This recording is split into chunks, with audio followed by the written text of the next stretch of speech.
गांव के एक छोटे से घर में राम और लखन नाम के दो भाई अपनी मां के साथ रहते थे।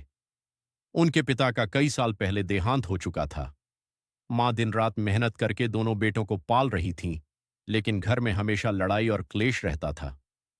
राम कहता, सारा काम मैं करता हूं, तो लखन गुस्से में बोलता, मां हमेशा तेरा साथ देती है। दोनों भाइयों की लड़ाई देखकर मां हर रात चुपचाप रोती थीं। एक रात मां की तबीयत अचानक बहुत खराब हो गई। दोनों भाई घबराकर डॉक्टर के पास ले गए। डॉक्टर ने कहा, इन्हें आराम और अच्छे खाने की जरूरत है, लेकिन सबसे ज्यादा जरूरत घर के सुख शांति की है। यह सुनकर दोनों भाइयों का सिर झुक गया।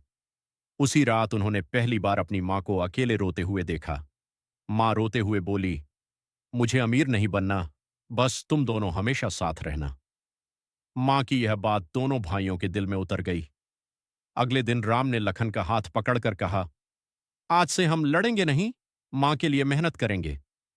लखन ने भी मुस्कुराकर हां कर दी। फिर दोनों भाइयों ने गांव में छोटा सा दूध और खेती का काम शुरू किया। सुबह 4 बजे उठते, गायों को चारा डालते, खेत में काम करते और गांव में दूध बेचने जाते। धीरे धीरे उनकी मेहनत रंग लाने लगी। गांव वाले उनकी ईमानदारी और मेहनत की तारीफ करने लगे। एक साल बाद दोनों भाइयों ने छोटा डेयरी फार्म खोल लिया। फिर उन्होंने नया ट्रैक्टर खरीदा और उनका काम तेजी से बढ़ने लगा। अब पूरे इलाके में उनका दूध जाने लगा था। कुछ ही सालों में उनकी मेहनत ने उनकी किस्मत बदल दी। एक दिन बैंक मैनेजर खुद उनके घर आया और बोला, बधाई हो, अब आप लाखपति बन चुके हैं।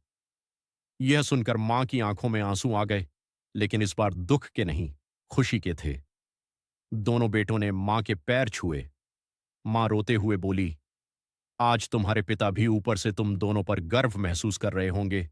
तुमने सिर्फ पैसा नहीं कमाया, तुमने अपना टूटा हुआ घर फिर से जोड़ दिया।